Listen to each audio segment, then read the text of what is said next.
Rob and I did not give Bronny anything. Bronny has earned this. All of a sudden come out of nowhere and make something happen in preseason. I would imagine you've seen that over the course of. If you don't have the ability to finish off your shot properly, it absolutely affects your ability to finish. Connect. Bronny James. Last team standing against them.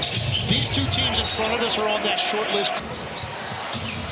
In college ball is Bronny James. He's got a great soul. Finally figured out the Kuminga thing, didn't it? Yeah, Kuminga went over the board and in. Connect, stops. Oh, Bronny's open for three. Here's Bronny. Got to make one, doesn't he? Yeah, ooh, in and out. I feel like they were, pretty good shots at. I didn't want to overreact to one bad game, but now there's been two. You think it's so fucking funny, huh? I'm going to start by shutting down all the talking points that Bronny defenders like to use. Number one, he's the 55th pick. Stop it. Get some help. This is the weirdest defense ever made for any player in any sport. It was started by Gilbert Arenas, so that makes sense. That is the problem here. That they're focused on the 55th pick in the NBA draft. Draft selection has never mattered when it comes to criticizing players. Whether you're some big name bust or an unknown scrub, if you're playing poorly, the fans will talk about it. When you're in the NBA making millions of dollars and you step on that court, you're subject to criticism just like anybody else. Austin Reeves went undrafted, yet he was getting flamed for his performance in the playoffs. And what makes this weak argument even worse is that it doesn't matter what pick the Lakers had. They were always going to take Bronny. The reason Bronny is the 55th pick is because no one else wanted him.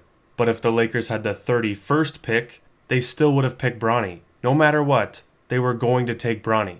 He's also not a regular 55th pick. He has a long-term guaranteed contract, he's guaranteed a spot on the roster, and he's guaranteed at least some playing time throughout the season, regardless of how he plays. The 55th pick, fuck, most of them don't even get in the game. Yes, Gilbert, the other 55th picks wouldn't be in the game because they're not good enough, and neither is Bronny. But according to Gil, no matter how much he turns over the ball, how many shots he misses, or how poorly he plays for the Lakers, he's completely immune to criticism because he's the 55th pick.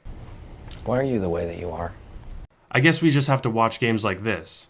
Draymond blocked on the three, and he misses the layup, but he was the 35th pick, so that's okay.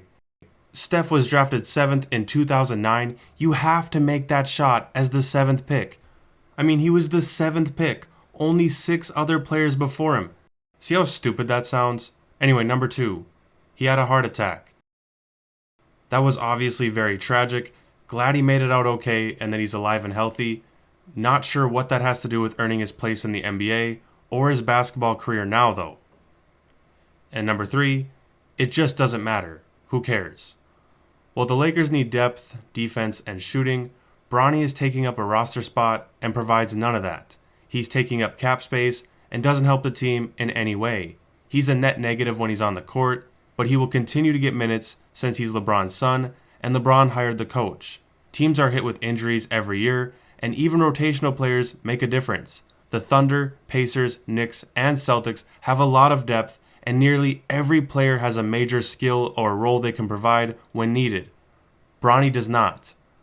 But notice how none of these talking points actually defend Bronny's performance or his place in the NBA. They are all just deflections, spoken by fans who want to deny reality and suppress the truth. Bronny is an undersized guard. He can't shoot, finish, or rebound, and his best attributes, his playmaking and defending, are still well below average. Again, he's 0 for 5. Boy, the Lakers are just getting beat. They're just a step behind. Day of the regular season, April 12th. See how deep they can go in a very competitive NBA. He's a turnover machine. He is terribly inefficient, and he's a complete liability on both ends of the floor. It's painfully obvious when you watch him play that he doesn't belong in the NBA. Last season, Bronny James shot 31% from the field and 28% from 3. This year, Bronny is shooting 16% in preseason while being left wide open. That's worse than anyone else on the Lakers, and he led his team in turnovers in the second game. He isn't aggressive attacking the basket, he refuses to cut, and he only settles for jump shots. Why the fuck are you standing in the corner? You want to clank another 3 and be 1 for 13? Why were you not cutting as soon as Devin Booker left so we could drop it to you for a layup? He's a 3-and-D player that has no 3 and no D, pause, yet the Lakers ignore his flaws and want him to play more in his second season. He's not an NBA player. The rare moments he actually does something positive, everyone loses their minds. Or if it doesn't mean a thing, it's just not a good effort right there. And Bronny hits a 3. Connect, catch, shoot with the clock winding up. Oh, Bronny! Get up there, Bronny James. Got his old man off the bench on that one. Look at LeBron. That's my boy. On. Oh, we got something of a shooting gallery going on. Look at that. Boy, that is something. They're focused on the 55th pick. Bronny is treated like a make-a-wish kid because everyone knows he isn't good enough for the NBA. You're only allowed to praise him, not criticize him, and he's guaranteed his spot no matter what. When his shot isn't falling, he has nothing else he can do to help his team. This shouldn't be controversial. There is nothing anyone can say about Bronny's performance to prove he belongs in the league or justify his playing time. His performance in the G League means nothing. The top performers in the G League have little to no impact on NBA teams. Mac McClung is proof of that. 26 points per game in the G League, but the only thing he's done in the NBA is win some dunk contests. The G League players that really make an impact are brought up to their teams and they prove they belong in the league with their performance. Players can put up all the numbers they want in the G League, but it means nothing unless they prove it in the pros, and Bronny hasn't done that.